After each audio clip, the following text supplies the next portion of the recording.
Olá, tá começando mais um Papo Direto. Em outubro nós temos a campanha mundial de combate ao câncer de mama e vamos mostrar a importância dos exames de prevenção. Esse programa de hoje é especial para nós. No mundo, o câncer de mama está entre os 3 tipos de maior incidência da doença, junto com o de pulmão e o colo retal. No Brasil, ele também é o tipo que mais acomete as mulheres, principalmente acima dos 40 anos de idade. O diagnóstico precoce é um dos principais fatores para reduzir a mortalidade. O Instituto Nacional do Câncer também indica que é possível diminuir a taxa em até 28% ao adotar algumas práticas de vida, como atividades físicas regulares, alimentação saudável, não fumar, não ingerir bebidas alcoólicas e evitar o uso de hormônios sintéticos em altas doses. E para nos ajudar a entender melhor sobre o congelamento de óvulos antes do tratamento de câncer, temos o Dr. Luiz Maldonado. Obrigada pela presença. Obrigado, estou aqui para ajudar e contribuir o que precisar.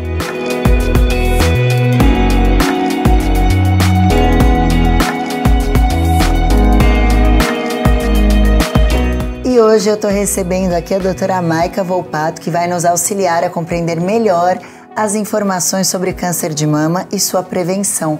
Muito obrigada, doutora. Eu que agradeço o convite, Jaque.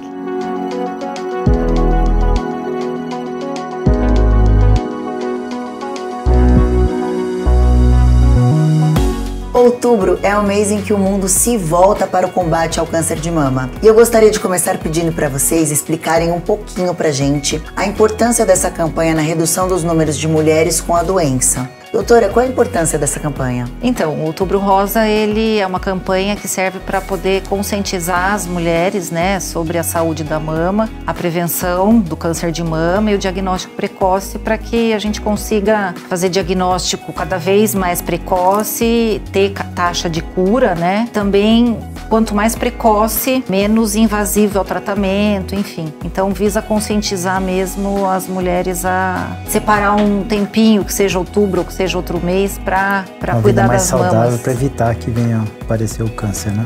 Verdade. Quais as melhores formas de se prevenir? Então, como você falou, né, no comecinho, você resumiu tudo, né, que a redução de risco realmente é um estilo de vida saudável. Seria atividade física regular, controle da obesidade, que isso seria a parte física, né? E a gente sempre coloca que a saúde mental também entra na definição de saúde, né? Porque a Organização Mundial da Saúde, eles falam que saúde é o quê? É o bem-estar completo. Então, entra também, além da parte física, a parte mental, né?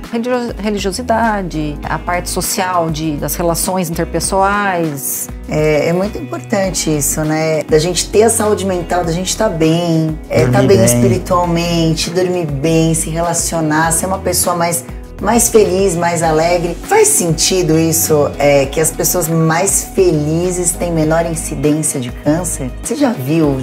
Eu já li muito sobre isso. Normalmente, essa é uma pergunta bem frequente, né, no consultório. A fulana tinha depressão e teve câncer, né? Então a gente ouve muito essa relação, né? Na verdade, não seria a depressão em si, seria a qualidade de vida ruim. Então, uma pessoa, de repente, que tem uma depressão, que não consegue ter, né? Porque uma pessoa com uma depressão mesmo, doença, não uma pessoa triste, uma pessoa com uma depressão, doença, realmente ela vai ter uma qualidade de vida ruim. E essa qualidade de vida ruim é que pode ter um impacto no câncer, mas não que a doença, a depressão, cause o câncer. Entendi. É bem explicado isso, né? E qual é a idade ideal para começar a fazer os exames preventivos? Inclusive que tem aquele exame que a Angelina Jolie fez, como chama mesmo? BRCA1, BRCA2. É o exame genético que avalia uma mutação que está ligada ao aparecimento do câncer de mama, né? Esse exame ele pode ser feito com quantos anos? Normalmente, hoje em dia tem, né, a oncogenética, né, o oncogeneticista, que é o médico que acaba avaliando isso. Então, normalmente, o que a gente faz? Quando que a gente, eu sempre falo, quando a gente vai solicitar um exame desse, a gente vai ter um possível diagnóstico positivo. Então, quando que a gente vai intervir, de repente fazer uma mastectomia profilática, como a Angelina Jolie fez? Normalmente a gente faz em torno dos 35 aos 40 anos a cirurgia. A não ser que a pessoa tenha tido filho, eu já tive 3 filhos, daí não vai amamentar, daí a gente acaba antecipando esse prazo. Mas em geral a gente acaba fazendo ao redor dos 35, 40, a cirurgia. O exame genético, daí vai de acordo com a paciente. Tem paciente que fala, eu prefiro esperar um pouco mais, porque a gente não vai fazer agora, então eu espero chegar com 30, 35 para eu fazer, porque para também você ter um diagnóstico com 20 anos, que você tem uma mutação, e você ficar lidando com aquilo. Uma faca no pescoço, né? É meio, então assim, não tem uma data certa que a gente orienta, né? Normalmente a gente espera o paciente ter filho, orienta a ter filho mais precocemente, né? Essas pacientes que têm um histórico familiar, né, rico, assim, em história de câncer, normalmente a gente orienta a ter filho mais cedo para poder a gente fazer a cirurgia redutora de risco mais cedo para ela ter uma vida depois, né, de ter filho, amamentar tudo, para depois a gente fazer o tratamento cirúrgico mesmo. Aí no caso dessa mastectomia, né, é removido a preventiva. Remove todo o tecido mamário, tudo? Como é que é? Isso, a cirurgia normalmente tem várias incisões, né? A gente pode fazer uma incisão, normalmente a gente faz a incisão inframamária, que a gente faz uma incisão, né, do comecinho da mama até a lateral, e a gente tira o miolo da mama. Então a gente acaba deixando só pele e mamilo. O miolo da mama, ele é retirado. Onde tem as glândulas que vão dar o câncer. Que é onde, exatamente, que é onde fica a glândula mesmo, então a gente remove tudo. Então o paciente que faz a cirurgia depois não tem como amamentar, por isso que a gente orienta antecipar, né, se for possível, essa questão da maternidade.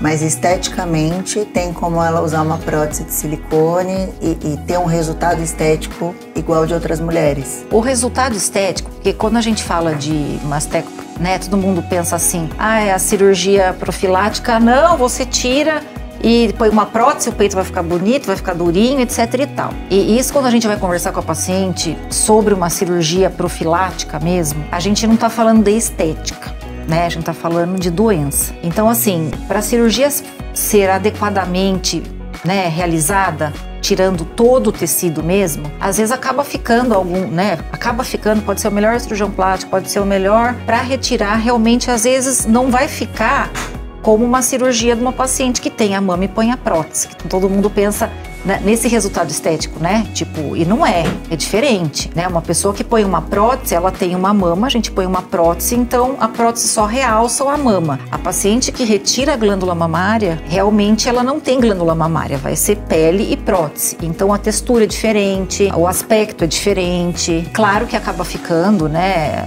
Apesar da cicatriz, né? Que a gente precisa fazer, fica um resultado estético bom, mas não é uma cirurgia estética. Por isso que é uma coisa que não é tão simples, né? Vamos, tira e põe a prótese que, né, o foco é outro. Psicológico da paciente, né? Porque ela acha que quando a gente faz uma cirurgia plástica, você vai melhorar a beleza da paciente. E muitas vezes a paciente tem uma mama bonita, você vai retirar toda a glândula e vai ficar com uma prótese e às vezes não fica tão bom quanto estava antes, né, de fazer. Então, a parte psicológica tem que trabalhar bem antes. Sim, e tem a questão também de uma coisa que às vezes, até a própria prótese, né, que é uma coisa que é o meu dia a dia. Às vezes a paciente vai, eu quero pôr prótese, daí ela põe a prótese, daí depois ela procura um mastologista falando que ela não tem sensibilidade, que ela perdeu a sensibilidade completamente na mama. Então, tudo isso também tem que ser conversado, né, porque dá a impressão que você põe e não tem nada, né? E não, e a prótese ela tem algumas coisas que vêm junto que quem tá disposto, né? O ônus e o bônus de tudo na vida, sim, né? tudo na vida, eu exatamente. Eu tenho essa curiosidade, para quem tem prótese de mama, o diagnóstico é mais difícil? Como é que é para fazer, né? Eu faço aquela ultrassonografia, né? Mas é mais difícil identificar no autoexame, inclusive? Não, na verdade, o que eu sempre converso com os pacientes, que é assim, quem conhece a sua própria mama, quando você acha, quem, né, faz o autoexame mensalmente, conhece, aqui tá mais durinho, aqui é mais molinho, se conhece, quando aparece alguma coisa que seja mínima, às vezes a paciente consegue se identificar. Então esse acho que é a grande importância do autoexame, né? Olá, sou o Dr. Campos, clínico geral. Hoje vou dar um recado importante para todas as mulheres. Você sabia que o câncer de mama é uma das principais causas de morte de mulheres no Brasil? Mas acompanhando sua saúde de perto, é possível detectar e tratar na fase inicial. Por isso, é importante incluir o autoexame das mamas à sua rotina. Ele deve ser realizado uma vez por mês, a partir da primeira menstruação. E é muito fácil, não dói e nem demora. Eu vou te ensinar.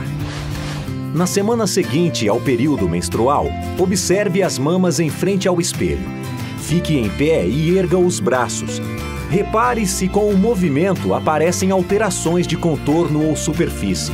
Você deve ficar atenta a mudanças no tamanho ou formato do seio, vermelhidão ou coceira na pele e ou ao redor do mamilo, vazamento de um ou de ambos os mamilos, inchaço da axila ou ao redor da clavícula, nódulo ou espessamento que pareça diferente do restante do tecido da mama, mudança na textura da pele, como enrugamento ou covas, aparência de casca de laranja, inversão ou mudança de posição ou formato do mamilo, dor constante nas mamas ou axilas. Depois de observar, é hora de se tocar. Primeiro, levante o braço esquerdo e com a mão direita, toque levemente o seio, fazendo movimentos circulares e apalpe devagar com as pontas dos dedos. Repita o procedimento no lado direito. Agora, deitada, repita os movimentos.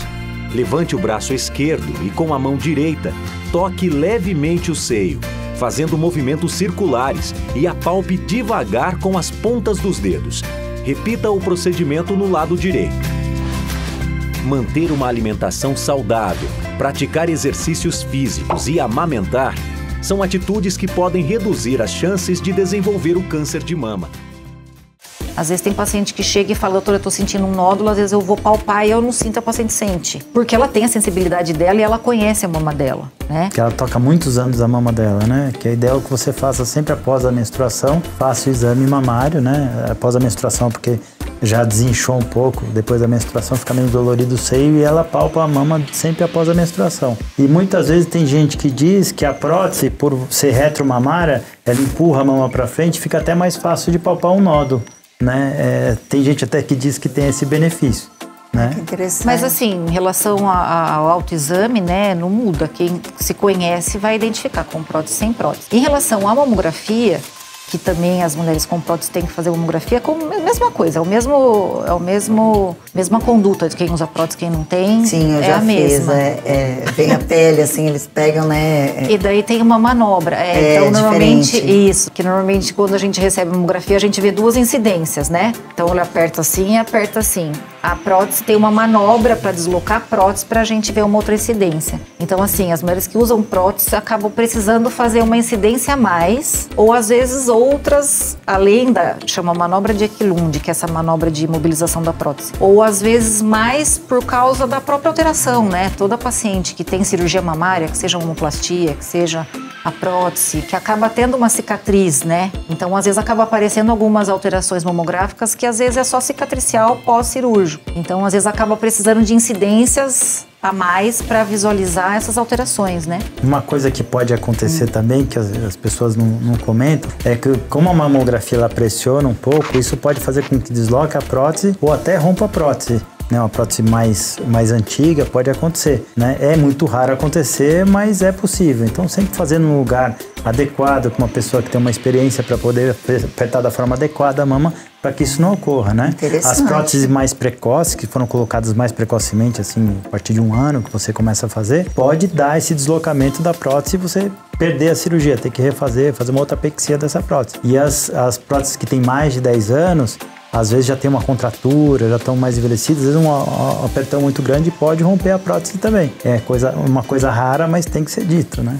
Tem que ser dito. Na verdade, uns 3 anos atrás, mais ou menos, até foi recolhida, teve muita, né, uma prótese francesa. Sim, era isso que eu te cheguei perguntar. até vivenciar isso, né, de as próteses que eu vi, as próteses rotas que eu vi até hoje, foram essas próteses francesas. As outras eu vi acho que 2 só, que são essas outras mais modernas, que pode acontecer, mas é raro, né? Uma coisa assim, bem rara. Realmente são as próteses francesas, né? Que são mais... É uma exceção. Mas daí tem que fazer a mamografia, né? Pra ficar com medo de fazer, porque vai romper e não fazer a mamografia. E porque a chance de romper é mínima, né? A chance de romper é mínima. Talvez a chance de você ter um câncer é maior do que de romper uma prótese. Sim. Mas a prótese, ela não tem hoje uma relação com o câncer de mama. Porque, tem prótese, você pode ter mais câncer de mama. Tem a ver? Como é que é isso? O ano passado saiu um trabalho que tinha, né, vários casos de um câncer chamado linfoma de célula anaplásica relacionado ao câncer de mama, e eles viram realmente que tinha uma relação. Mas são casos pontuais, né? Menos de 1000 casos no mundo. Então, assim, não é motivo de não se usar a prótese. Mas tem algumas pacientes e eles retiraram do mercado, né? Que foram 2 próteses. E essas próteses foram retiradas do mercado, isso já tem 1 ano e meio. Então, as próteses novas, né, por enquanto, né? Porque tem que ter um controle, né? Sim. Porque a partir do momento que você coloca uma prótese, você tem que saber que prótese você está usando. Então, isso é um ponto também importante, que às vezes as mulheres colocam, às vezes daí chega no mastologista, qual que é a sua prótese? Não sei. Você não sabe se é a francesa, você não sabe se é a que dá câncer, você não sabe... E pelo ultrassom você não consegue saber. Não. Você pega um livrinho pós-cirúrgico, né? A gente tem que se informar. Eu adoro ler sobre tudo. Então tem que saber. Né? Uma coisa que aconteceu muito quando começaram a colocar a prótese é que a prótese atrapalharia o diagnóstico de câncer de mama, que isso depois não se comprovou, né, Maica? Hoje em dia a gente consegue, com a mamografia, com as manobras, fazer o diagnóstico, até com ressonância, e antigamente se achava, não, você tem a prótese, vai prejudicar, se você tiver um câncer, na mamografia vai esconder. É que hoje, assim... Eu até falo, né? Eu tenho 20 anos de formada praticamente. E eu aprendi a ver mamografia, que hoje eu vejo, gente, como que eu via? Porque você não enxergava nada. Então a gente acabava fazendo diagnóstico tudo tardio, né? Por isso que tem aquela visão do câncer de mama, né? Aquela mulher, né? Quando você pensa em câncer de mama, você pensa naquele negócio careca, você pensa naquela coisa do câncer em si.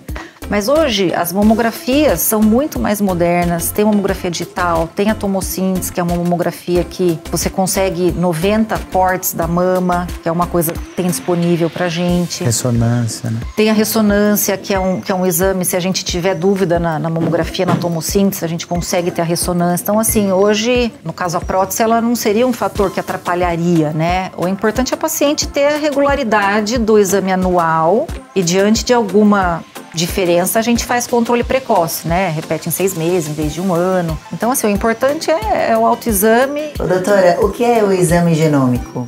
Então, o teste genômico normalmente a gente costuma chamar de assinatura genética do tumor. O que é isso? É a paciente que, depois de operada, né? O que a gente vai fazer? A gente vê o tipo de tumor, vê como que ele se comporta, se ele depende se ele precisa de quimioterapia para ser tratado ou se ele precisa de hormônio para ser tratado. Então, o que a gente faz? A assinatura genética a gente acaba usando para tumores, às vezes, iniciais, naquela fase que faz químio ou não faz químio. Tem alguns tumores, porque os grandes vão fazer químio, os tumores que têm um comportamento mais agressivo vão fazer químio, os tumores que têm um comportamento mais tranquilo, que depende de hormônio, a gente sabe que vai fazer hormônio. Alguns tumores que fica bem no meio do muro ali. Borderline. São tumores que você acaba não sabendo, porque hoje em dia a gente acaba pegando muito tumor pequeno, né? Hoje, por causa do rastreamento, a gente pega muito tumor pequeno. E às vezes a gente pegando tumor pequeno, daí você tá diante de um tumor pequeno agressivo ou de um tumor pequeno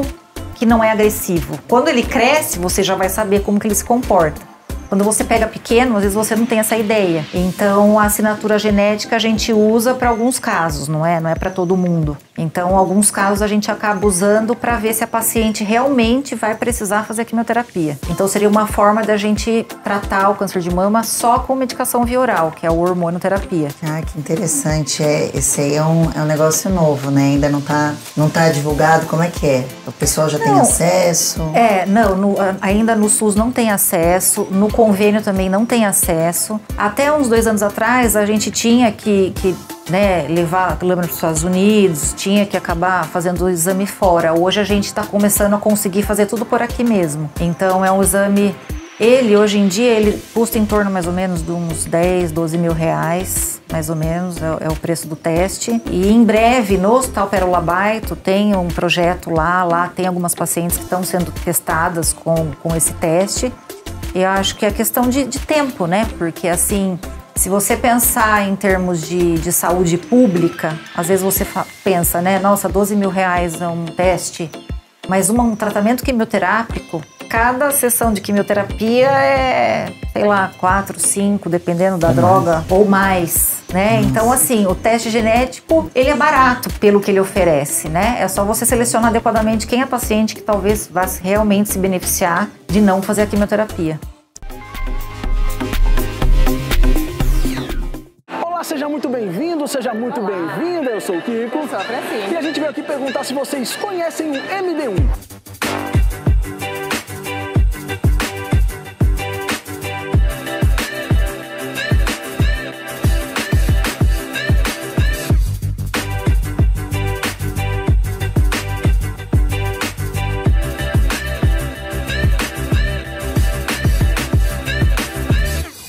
É um canal que fala de Orlando. Nós falamos de parques, de atrações, restaurantes, compras, como economizar. A gente dá todas as informações que você precisa para sua viagem para cá. Além de todas as novidades, cupons de desconto e muito mais. Então a gente veio convidar você a conhecer e quem sabe se apaixonar, assim como a gente, pelo MD1. E seja muito bem-vindo. É um prazer ter você com a gente.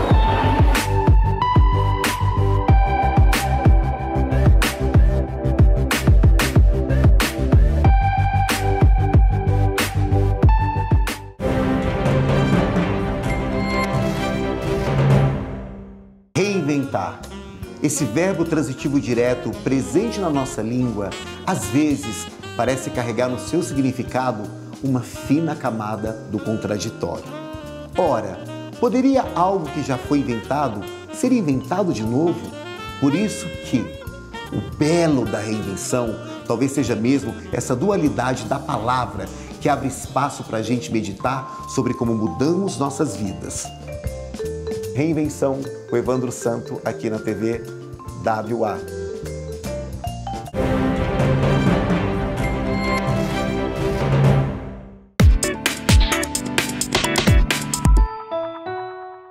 Dose de Política, que é o nosso programa pela TV WA e que fala de assuntos de política de uma maneira um pouco mais descontraída e no final tem ainda uma dose para a gente poder molhar o bico enquanto a gente conversa sobre política. E como parceira nossa no nosso trabalho aqui, a Marília Marton. Oi, Edu! Estamos aqui no mais um programa maravilhoso para poder falar um pouquinho de política de uma forma descontraída, diferente.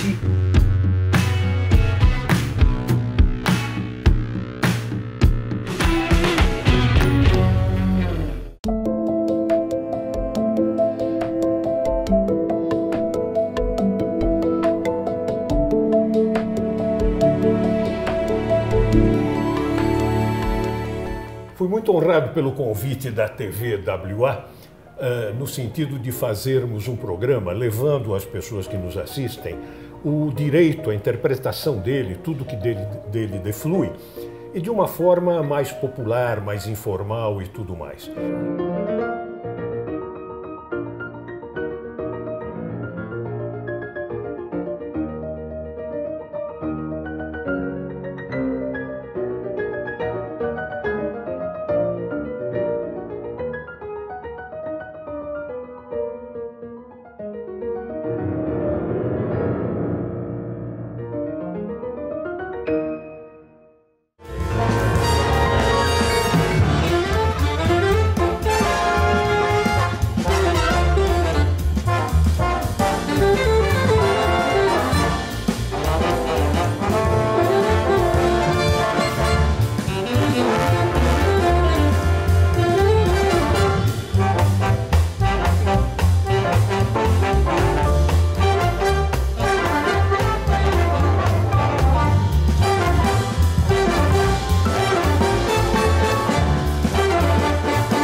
Oi, Jaque, tudo bem? É um prazer participar do seu programa e falar de um assunto tão importante.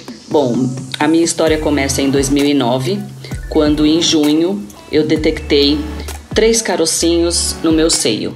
Isso foi com o exame de toque. É muito importante que a mulher se conheça e faça um exame mensalmente para se conhecer. E qualquer coisa que veja que é diferente, consulte o seu médico e faça sempre as prevenções anuais. Então começou em 2009, em junho, quando eu detectei esses carocinhos.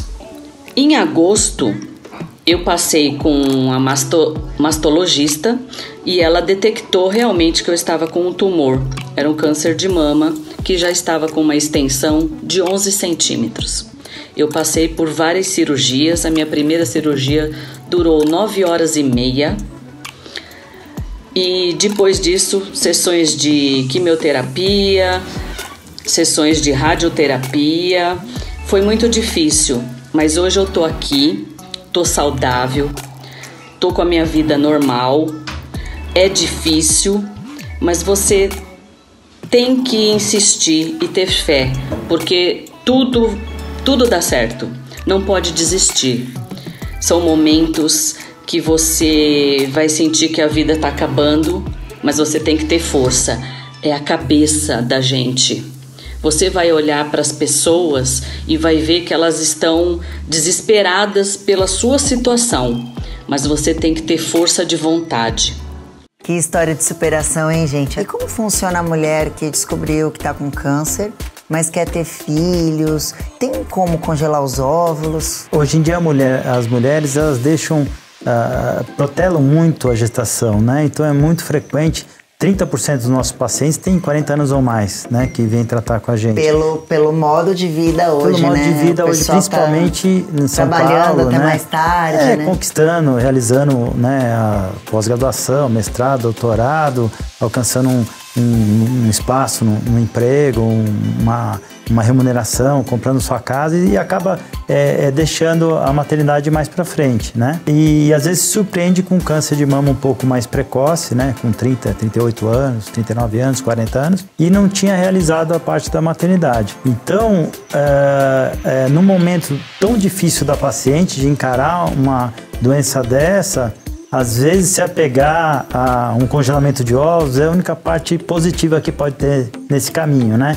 Dela deixar uma coisa para depois desse tratamento, né? Então, psicologicamente, já tem vários trabalhos sobre isso que falam que motivam mais a paciente a enfrentar isso pelo óvulo que ela deixou para uma gestação futura, né? Então, dá um pouco de paz para a paciente também, porque essa paciente normalmente já tem até um mês para fazer a cirurgia e a quimioterapia, né? Então, em um mês tem que fazer 1 a 2 ciclos para tentar, a gente pede em torno de 12 óvulos pelo menos para ter uma chance maior de gravidez, né? Uma média que a gente tenta conseguir para ela. É claro que mais jovem pode ser um pouco menos, mas com mais idade acima de 37 seria melhor, ter um número maior de óvulos, né? Vão gerar embriões melhores ou piores dependendo da idade, mas a gente tem uma urgência em fazer isso, então a gente começa já o tratamento, a paciente ligou no dia seguinte, a gente já manda para a clínica, já começa a dar os remédios para tentar conseguir isso antes da cirurgia. E aí, feita essa cirurgia, no caso,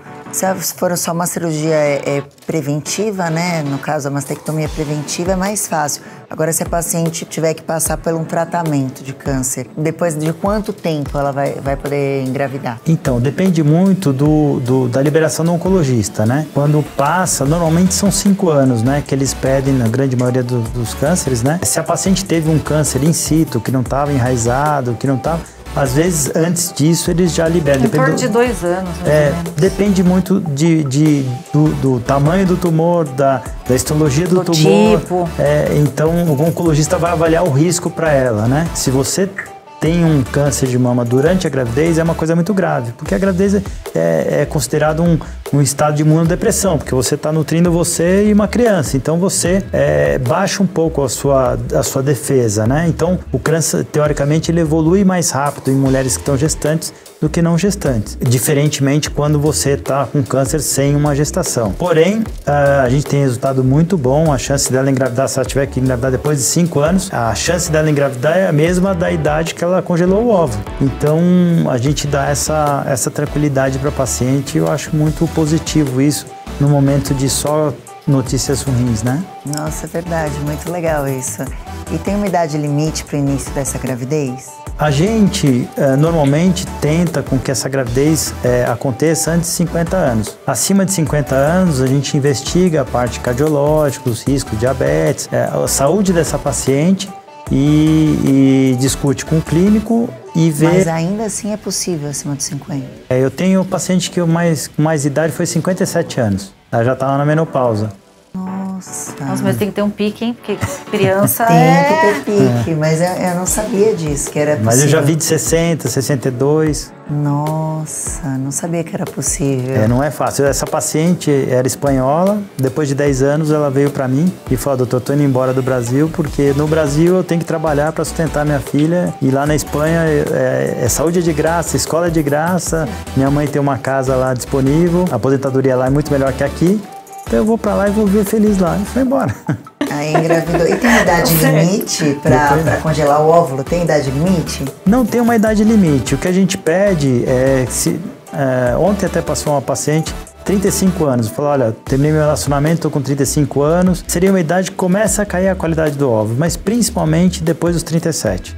Então, até se você puder congelar até 37, porque ela chegou nos 37 anos... Tá sem nenhum parceiro, longe de um casamento, alguma coisa, para depois congelar com 40, já congela com 37, deixa isso resolvido e aí deixa as coisas evoluírem naturalmente, encontrar um parceiro, fazer uma produção independente, que a gente tem feito bastante. É isso que eu ia te perguntar. No caso dela, encontrou um parceiro, aí ela tem os óvulos congelados, aí vai fazer com o parceiro. E no caso dela fazer a produção independente, como funciona? Então, tem uma paciente, por exemplo, que passou comigo com 37 anos. Ela veio e falou: olha, terminei meu casamento, não tive filhos e eu quero preservar minha fertilidade. Congelei. Ela falou: quando é que você acha que eu devo engravidar? Acho que tem que estar no teu coração essa vontade de ser mãe. Mas a minha opinião é que a partir dos 40 anos, se você não encontrou essa pessoa ideal aí, a gente escolhe um sêmen aí que você...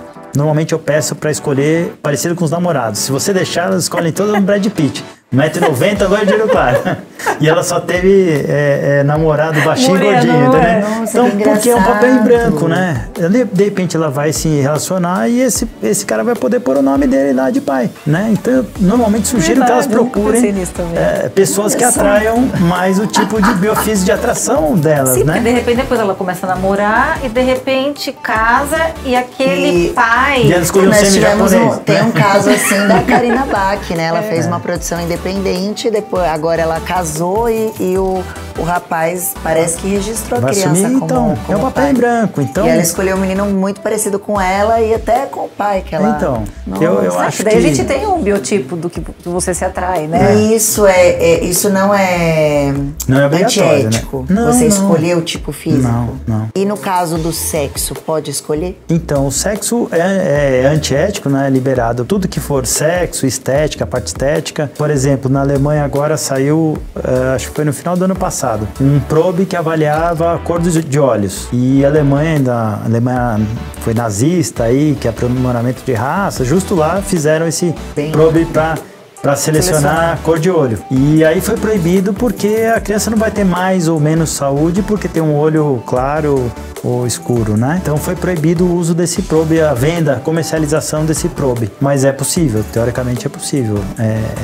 Escolher o sexo. Escolher o sexo e tipo físico. Tipo físico. Só que a gente hoje em dia só pode escolher o sexo se, por exemplo, a doença é relacionada ao sexo. Por exemplo, do Duchenne, de uma alteração, uma mutação que acontece no cromossomo X. Se é um menino, ele tem X e Y, então o X não tem um outro X para cobrir esse alterado. Então, ele tem uma doença muscular que ele vai diminuindo os movimentos, o tono muscular durante a vida. Quando é uma menina, o X que não tem a mutação, ele acaba ocupando o espaço desse X com a mutação e é uma criança normal, então não tem problema nenhum. Só vai carregar o gene, tá? Então a gente pode fazer sexagem, pode fazer biópsia do embrião e pode escolher a menina. Entendeu? Agora, no caso da pessoa escolher o tipo físico, se na Alemanha é antiético escolher a cor dos olhos... Na Alemanha não, no mundo inteiro agora, né? Foi criado lá. Por que isso não é antiético? Qual é a diferença? Porque você vai começar a ter tratamentos para um aprimoramento da raça, entendeu? E isso pode ser um pouco complicado, porque você vai começar a rejeitar alguns tipos físicos, né? Então, isso não seria ético. Até porque no caso da mulher escolher um parceiro, né, que tem um tipo físico, não necessariamente a criança vai vir, né, com a cor dos olhos ou do cabelo do parceiro que ela escolheu, né, porque é a mistura. É bem interessante isso, né? E dá para você também fazer uma seleção, evitar doenças, depressão, que tipo de doenças a gente consegue... Então, esse lado da medicina tem evoluído de uma forma bem rápida. Hoje, esse ano, já foram lançados alguns probes que a gente não tinha, que é para risco para diabetes, risco para hipertensão, cardiopatia, risco para esquizofrenia, mas a gente tem um painel muito grande ainda de probes para identificar no embrião se há uma possibilidade ou não de uma certa doença. Vou te dar um exemplo. Tem uma família inteira de esquizofrênico, vamos supor, o pai, o tio, o primo, e a mulher tem medo de... Eu tenho uma amiga até que tem esse problema. A família inteira do marido dela é esquizofrênica. E ela não quis ter filhos por causa disso. Então você faz os embriões, avalia eles com probe para esquizofrenia e vê qual deles é o que menos tem ou não tem características de esquizofrenia. Entendeu? Como é que você desenvolve um probe desse, né? Comercialmente.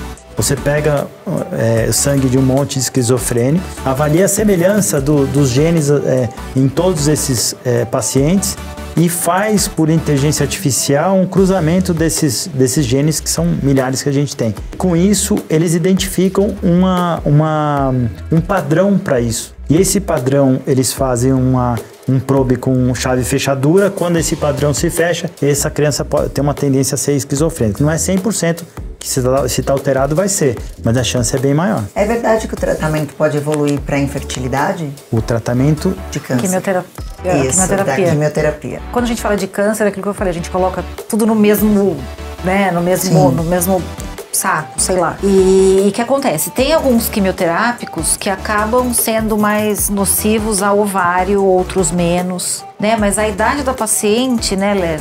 Que a idade é o principal, né? Eu tenho paciente que teve câncer de mama com 32, depois de 5 anos eu liberei ela engravidou espontaneamente e ok. Mas, por exemplo, você pega uma paciente de 38, que já tem um ovário, que ele estava falando. Por mais que ela faça uma quimioterapia que não seja tão importante, ela já está no final da vida fértil. Toda mulher tem a noção de que, eu vou não poder mais ficar grávida quando entrar na menopausa. Não. A sua mãe entrou na menopausa há quantos anos? Com 50 anos. 49 ela podia ser mãe? Não. A média da mulher brasileira é 49,5. 49 ela não podia ser mãe, porque a gente sabe que de 8 a 10 anos antes da menopausa, a mulher entra numa entidade que a gente chama de falência ovariana. Ou seja, a qualidade e a quantidade dos ovos não são suficientes para acontecer uma gravidez. A mulher, durante a vida embrionária, ela tem em torno de 5 a 6 milhões e meio de ovos. Quando ela nasce, ela tem 1,5 milhão. O resto entra em apoptose, é uma morte programada, é uma coisa normal do corpo. Quando ela começa a ciclar, começa a ovular, ela tem entre 200 e 600 mil, a média de 400. Por isso que ela tem 400 ciclos ovulatórios durante a vida, né? Então, por 400 mil ovos ela tem e ela perde 1.000 por ciclo. Todo mundo acha que é só um ovo, não.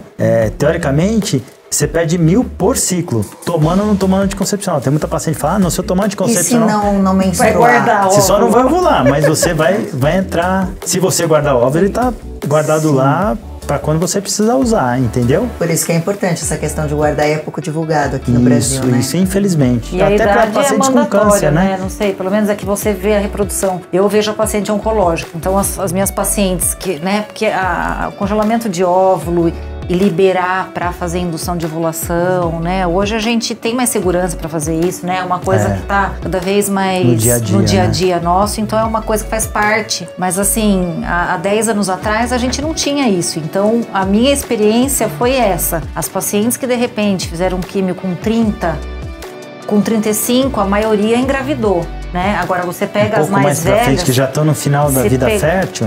Se pegar com 35 faz químio, daí você realmente não vai conseguir, mas né, a chance. A gente tem um plano B também, que são pegar óvulos doados e a chance da gravidez da paciente é enorme, em torno de 60%, 65%, com ovo doação, com doação de ovos. Então, como é que funciona isso? Então, desculpa a minha ignorância, que eu não li sobre isso. No caso, pega um óvulo de uma outra mulher, pega um outro esperma. É o esperma do seu esposo, ou se uma produção independente, um independente. Esperma. Aí você vai colocar para eu gerar isso. Essa criança vai ter as mesmas características? Não. Vai ter da mãe? Vai ter da mãe. Mas a gente busca pessoas com seu biotipo. Então, na verdade, eu só vou ceder a barriga, no caso, né? O que a gente faz? As características, tipagem de sangue, altura, peso, cor de pele, cor de cabelo, textura do cabelo, cor de olhos, e daí vê hobby, formação, religião, são esses os critérios que a gente tem no banco de óvulos, né? É religião?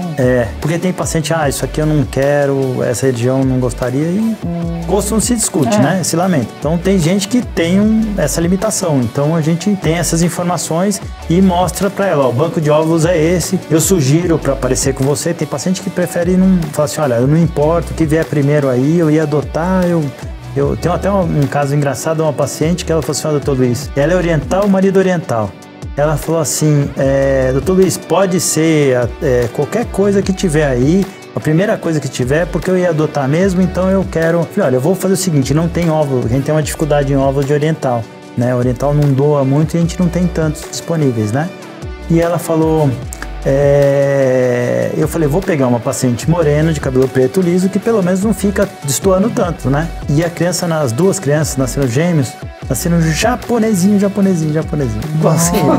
Que a raça asiática, eles têm uma parte genética muito forte. Nasceram 2 japonesinhos. Ela falou, eu ia contar pra todo mundo. É igual a parte genética dele, porque os 2 filhos dele é tipo... Minha cara. Tem algumas raças que têm a genética mais forte? Quais são? Que tem os traços. Os asiáticos, né? Os negros têm uma expressão genética maior que a gente vê, né? Então, eu fiquei muito... Na hora que nasceram as crianças lá, porque você não espera, né? Você espera que dá... Mas nasceram... E os avós, eles tinham medo de contar pros avós, que os avós eram muito antigos, né? E tinham preconceito. Não iam aceitar. Falou, daqui a pouco eles não... Tinham 80 e poucos anos. Falou, daqui a pouco eles não estão mais aí também. Não vou contar nada. E não contaram pra ninguém. Nossa. É muito legal. E esse Mas que daí, que vocês estão falando, acho que a questão do que é a maternidade, né? Tem mulher que quer ter o filho geneticamente, então uma barriga de aluguel para ela atende. A outra quer gerar, então para ela uma ovo doação atende. Para outra, né? Tem a questão do que é a maternidade, né? Cada um tem uma... é uma coisa que cada vez a gente tem mais, porque cada vez as mulheres deixam para engravidar mais para frente, né? E eu vejo uma grande resistência, né? E eu falo para elas, para ovo doação não tem pressa. Para 1, 2, 3, 4, 5 anos, a sua taxa de gravidez sempre vai ter uma paciente jovem que vai poder doar um óvulo para você. Isso não tem pressa. Com seus óvulos, você está em torno de 40, 41, 42, tem pressa porque cada mês você está perdendo o óvulo aí. Mas e para isso não tem pressa. Quando tiver no teu coração, porque é muito comum a paciente engravidar, você conta para ela e ela aborta. Porque eu acho que ela rejeita de certa forma isso, né? Porque ela não queria fazer ovo doação, ela sabe que é o único... Eu tenho até um amigo meu que a mulher dele tinha 40 anos, linda, maravilhosa, parecia que tinha 32, 33 anos, mas tinha 40 anos. A idade a gente não muda, não tem jeito. Ela tinha uma filha de 10 anos. Nossa, mas eu engravidei fácil, não sei o que, eu não quero fazer tratamento. Pô, mas você já tá tentando 1 ano, né? Eu falei, então eu faço uma inseminação. Fiz uma inseminação que é processar o sêmen, ajudar um pouquinho lá, não aconteceu nada. Aí eu falei, agora é só fertilização. Fiz fertilização, ela não formava nem embrião. E aí só uma ovo doação que tinha pra ela. Aí ela veio e eu fiz uma ovo doação. Eu contei pra ela, não expressou nada de alegria, de nada. Tá bom. Conclusão, depois de 1 semana abortou espontaneamente. acho que uma rejeição mesmo dela. Mas a ovulação, ela tem uma chance maior de abortamento? Chance. Porque daí é um corpo estranho. Estou falando assim em termos genéticos. Não é rejeição, não. Depois de 2 anos ela voltou e falou, agora eu quero porque eu quero, não é porque o meu marido quer. Fiz, engravidou de gêmeos. Então acho que existe muito a parte psicológica também. E quando a gente conversa sobre a ovulação do paciente, existe uma grande resistência. E a gente tem que explicar, falar, olha, você vai receber uma célula. Uma criança tem 1,5 trilhão de células. Vai vir da onde? É seu. Né? E 50% você sabe dessa genética, que é do seu marido, então você conhece. Os outros 50% eu sei, porque eu vi todas as características que passa pela gente, pelo crivo. A gente pode ver a foto, o paciente não pode ver a foto, mas a gente pode ver as características da paciente, se parece mesmo com a paciente, né? Ela vai gerar aquilo. Então, quando a gente faz o tratamento, ela engravida, ela fica um pouquinho... Depois que ela começa a fazer o ultrassom no pré-natal, ela encara a gravidez e depois o outro momento que ela fica um pouquinho preocupada no dia de nascer. No dia de nascer ela fala, nossa, fica meio apreensiva, mais do que as mães normais, porque é o desconhecido, o medo do desconhecido, né, do que vem, né? E aí depois que nasce, no minuto seguinte já tá tudo como qualquer outra paciente. Mas até o nosso próprio filho, com a nossa... nasce um filho, quando nasce uma mãe, né? Você, não é? Quando nasce é estranho, porque o filho quando nasce ele é um estranho pra você. Meu primeiro filho nasceu com o nariz torto, o segundo nasceu loiro de olho claro. E é um procedimento caro aqui no Brasil? O SUS, a retirada desses óvulos pode ser pelo SUS? Como é que funciona? Então, pelo SUS você consegue fazer no HC, no Pérola Byton, esse congelamento de óvulos, né? E o tratamento também. Para câncer. Específico para câncer? Não só para câncer, para tratamento também. Né? Na Santa Casa fazia antes, hoje em dia não faz mais. Na Escola Paulista de Medicina você tem que pagar medicamento, alguma coisa. Tem na Faculdade do ABC também financiado a parte do laboratório, mas você paga mais alguma coisa de medicamento, alguns insumos ali tem que ser pago. Na pós-graduação que eu dou aula, que é ligada à nossa clínica lá, eles dão 80 tratamentos normalmente gratuitos, não para congelamento de ovos, mas para tratamento de fertilidade. De fertilidade, patrocinado, claro, por laboratórios, né? E a gente usa esses casos para discutir com os alunos, né? Então tem alguns lugares que oferecem tratamento totalmente gratuito para essas pacientes. Você tem que procurar, tem que se inscrever, não é uma coisa tão rápida assim, mas é um tratamento de 20 mil reais que você ganha de graça, né? Olha aí, gente, tá vendo? Não deve ser fácil, mas é possível, tem. Nós queremos homenagear as mulheres que passaram pelo tratamento e venceram a doença, até para dar força àquelas que têm medo ou ainda não fazem exames de identificação precoce. Ana Furtado é uma apresentadora e atriz que passou por isso e fala sobre o assunto abertamente. Vamos dar uma olhada. Nossa, eu criei tantas estratégias. Obviamente eu fui atrás, né, das informações e uma vez que eu escolhi quem seria o meu oncologista, né, o médico responsável, né, pelo meu tratamento, eu tratei ele, dei o título para ele como o mestre, né, do meu barco. Você vai conduzir ele da melhor forma que você puder. E conseguir, obviamente, com os recursos que teriam disponíveis. E desde o primeiro momento eu entendi que algumas estratégias eram fundamentais.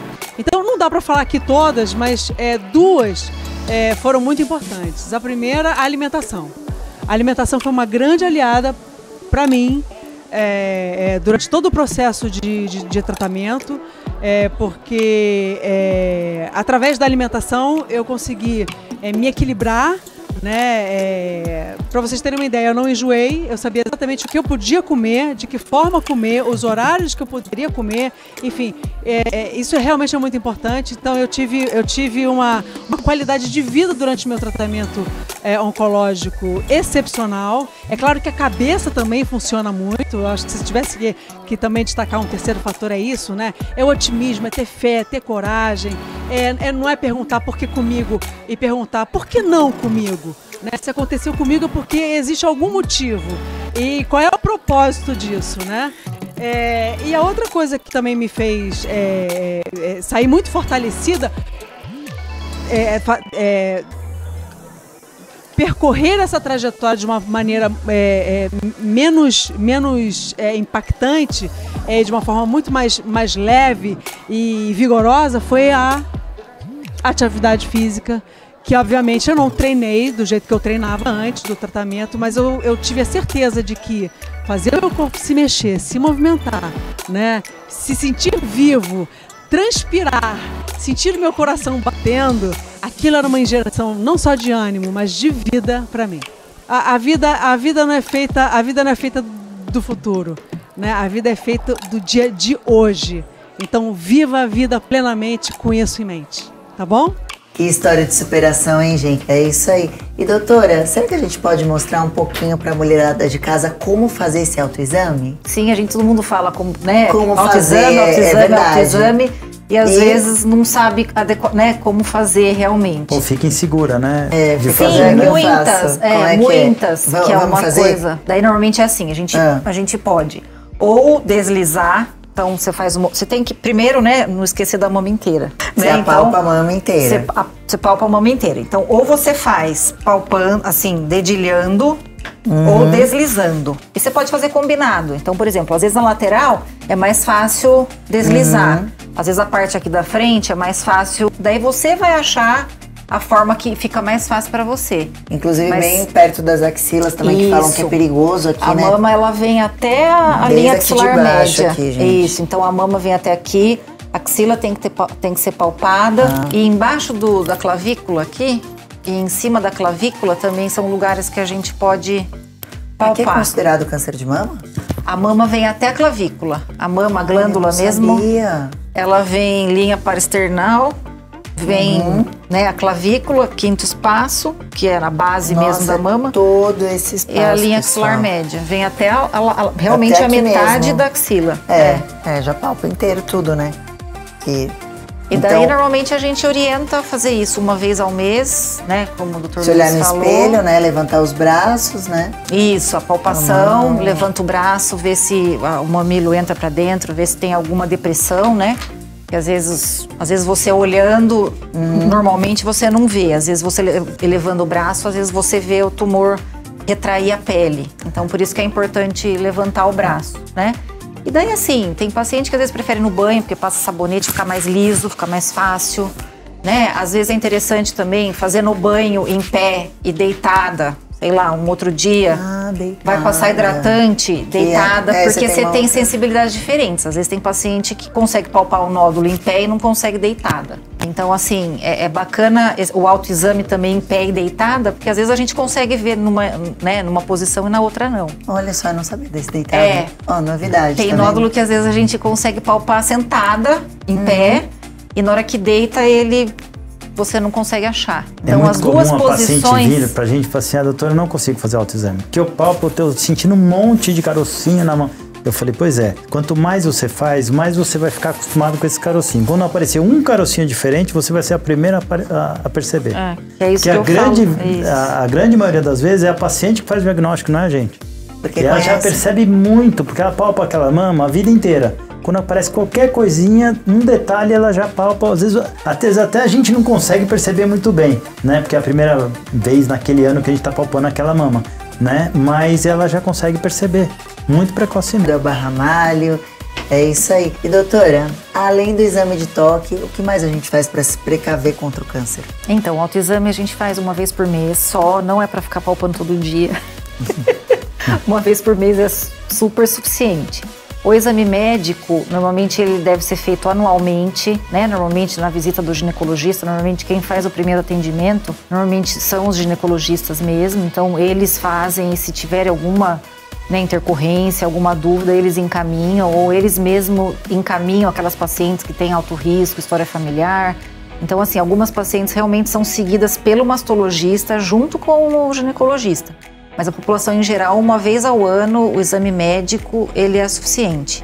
A mamografia, normalmente a gente realiza após os 40 anos para as pacientes de risco habitual, que é a maior parte da população. E as pacientes que têm alto risco começa antes, né? Começa normalmente 10 anos antes da idade do parente acometido. Iniciando normalmente aos 30 anos. E as pacientes de alto risco mesmo começam a fazer ressonância aos 25. Então, assim, tem algumas diferenças no rastreamento da paciente de alto risco, por isso que essas têm realmente que ser acompanhada com o mastologista. Mas o ginecologista normalmente é ele que encaminha pra gente, né? Então é ele que faz o rastreio primário mesmo do câncer de mama, é o ginecologista mesmo. Obrigada, viu, pela presença de vocês.